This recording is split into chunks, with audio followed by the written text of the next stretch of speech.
우리가 보통 어떤 소프트웨어 회사 가치를 볼 때 뭘 제일 중요하게 볼까요? 아무래도 기술력이나 뭐 성장성 이런 걸 보겠죠? 그렇죠. 그런데 만약에요, 그 회사의 가치를 결정하는 가장 중요한 요인이 대주주 딱 한 사람의 개인적인 목표 때문이라면 이건 어떻게 봐야 할까요? 아주 핵심적인 질문으로 시작하시네요. 오늘 저희가 깊이 파볼 기업, 바로 현대 오토에버 이야기입니다. 최근 주가 흐름이 정말 심상치가 않은데 그 배경을 들여다보면 이게 단순한 실적 문제가 아니더라고요. 현대차 그룹 전체의 미래가 걸린 어떤 거대한 계획이 숨어 있는 것 같습니다. 맞습니다. 그래서 이 회사의 진짜 가치는 소프트웨어가 아니라 그룹 승계 구도의 열쇠다. 이런 분석이 지배적인 거죠. 열쇠요? 네. 현대 오토에버를 제대로 이해하려면 이 회사를 정의선 회장의 개인적인 목표를 이루기 위한 핵심 도구로 봐야 한다는 시각이 많습니다. 도구요? 네. 비유하자면 아주 비싼 집을 사려고 하는데 내가 가진 가장 귀한 그림의 가치를 어떻게든 막 끌어올려야 하는 상황인 거죠. 여기서 그 그림이 바로 현대 오토에버, 그리고 그 비싼 집이 그룹의 핵심인 현대모비스의 지배력. 딱 이렇게 보시면 됩니다. 와, 시작부터 정말 흥미진진하네요. 그럼 이게 거의 회장의 개인 금고 같은 역할을 한다는 건가요?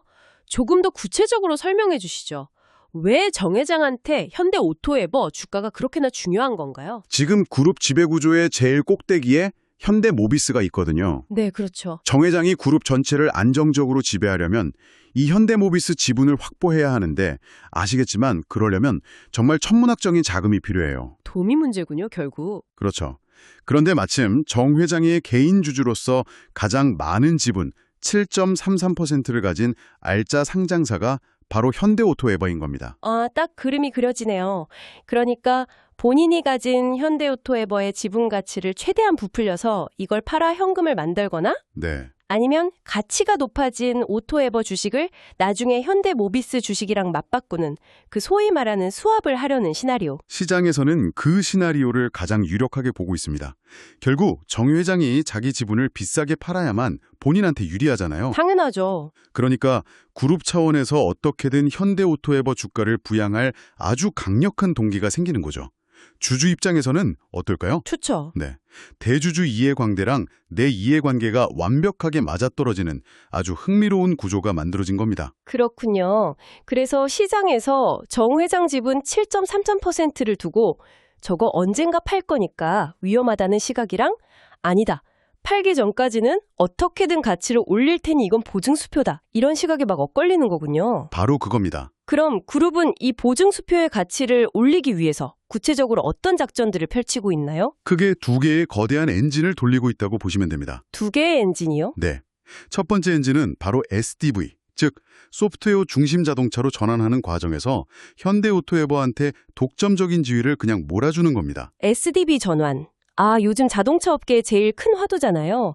차가 이제 기계가 아니라 거대한 스마트폰처럼 변한다는 그 개념이죠? 맞습니다. 차를 사고 나서도 소프트웨어 업데이트만으로 막 새로운 기능이 생기고 성능이 좋아지는 시대가 오는 거죠. 스마트폰 OS 업데이트처럼요. 네네. 여기서 제일 중요한 게 자동차의 모든 기능을 통제하는 핵심 운영체제, OS거든요. 그 OS를 만드는 역할을 현대오토에버가 독점적으로 맡게 된 겁니다. 독점적으로. 네, 예전에 그룹 안에 흩어져 있던 소프트웨어 개발 조직들, 현대오트론이나 현대 MN소프트 같은 곳들을 합병시킨 것도 다 이 큰 그림의 일부였던 거죠. 그룹의 모든 차에 들어갈 소프트웨어를 한 회사가 다 공급한다면 실적은 그냥 보장된 거나 다름없겠네요. 그렇죠. 안정적인 매출처를 그냥 확보해 주는 거고요. 최근에는 기술력까지 입증했어요. 차량용 소프트웨어 개발 품질을 평가하는 국제 표준이 있거든요. AS-PAIS. 네. 여기서 국내 최초로 최고 등급인 레벨 3 인증을 받았는데 이건 뭐냐면 글로벌 수준에서도 통하는 기술력을 갖췄다는 의미입니다. 그룹의 전폭적인 지원에 기술력까지 더해진 첫 번째 엔진인 셈이죠. 알겠습니다. 첫 번째 엔진이 그룹의 전폭적인 지원을 받는 소프트웨어 독점이라면 두 번째 엔진은 뭔가요? 이게 최근에 더 주목받는 분야인 것 같아요. 바로 로봇입니다. 로봇이요? 네. 이건 현대오토에버가 이제 단순한 IT 서비스 회사가 아니라 미래 기술을 이끄는 모빌리티 테크 기업으로 변신하고 있다는 걸 보여주는 아주 상징적인 움직임이에요. 로봇이라면 혹시 현대차 그룹이 인수한 그 보스턴 다이내믹스, 그 춤추는 노란 로봇 맞죠? 바로 그 보스턴 다이내믹스와의 시너지입니다.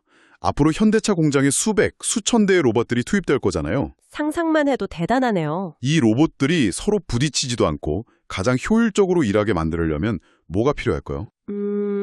일종의 교통 정리가 필요하겠네요. 뭐 관제탑 같은 거요? 정확합니다.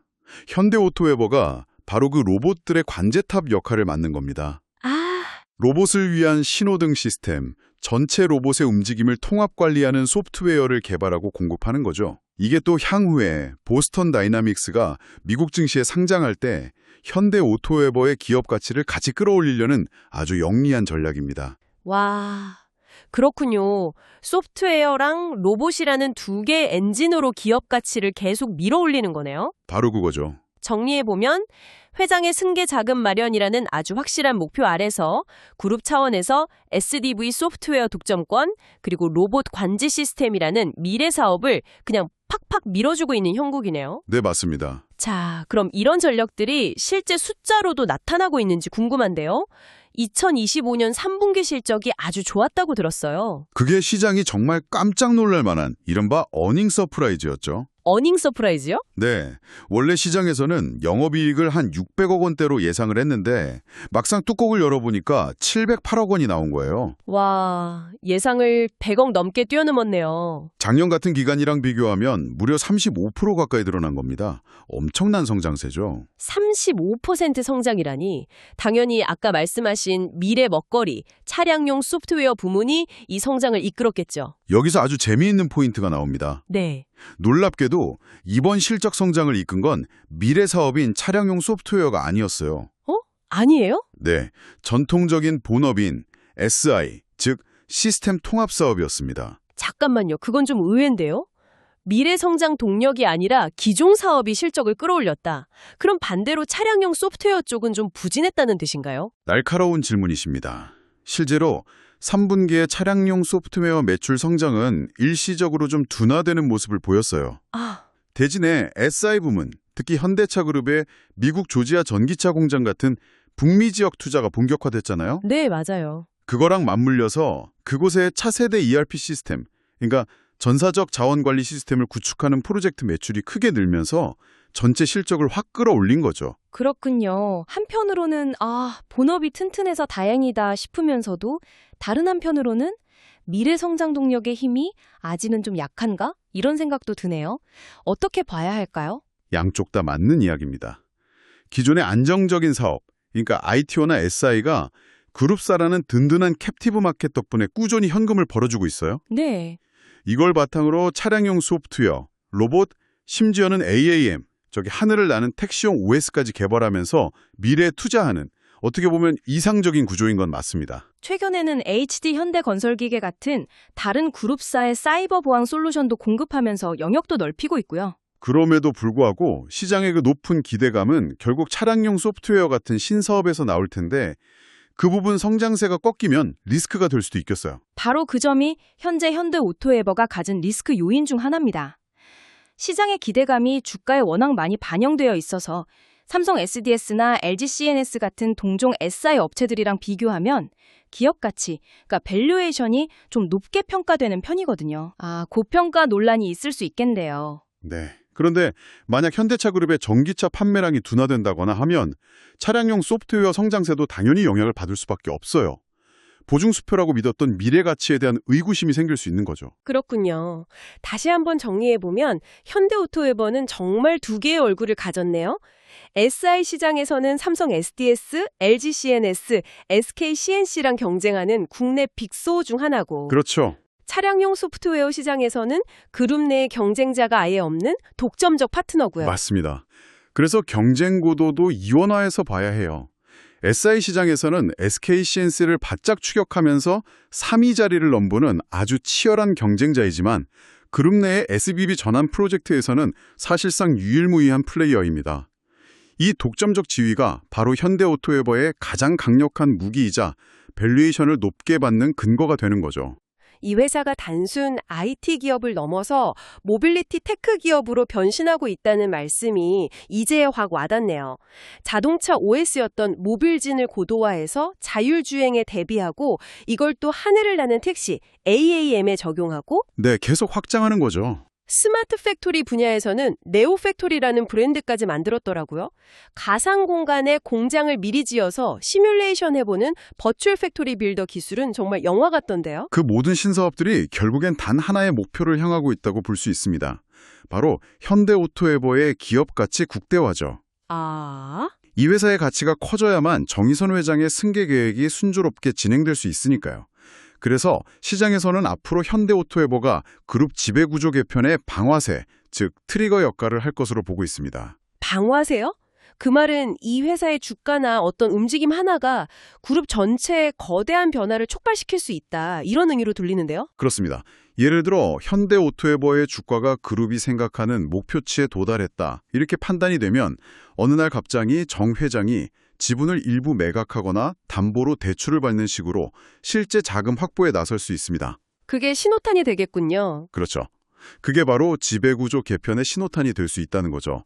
혹은 몸집을 더 키우기 위해서 그룹 내 다른 알짜 비상장 자회사를 추가로 합병할 가능성도 항상 열려 있고요. 오늘 이야기를 쭉 나눠보니까 현대오토에버라는 기업이 정말 입체적으로 보이네요. 안정적인 실적을 내는 우량 IT 서비스 기업이라는 겉모습 뒤에 현대차 그룹의 미래 모빌리티 전략과 승계 구도라는 거대한 서사가 아주 복잡하게 얽혀 있군요. 맞습니다. 그래서 이 회사의 가치는 단순히 분기별 실적이나 소프트웨어 기술력 이런 걸로만 평가할 수가 없어요.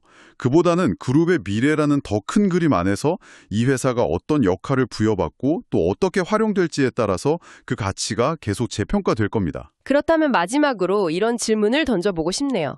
현대오토에버의 가장 큰 강점은 명확하잖아요.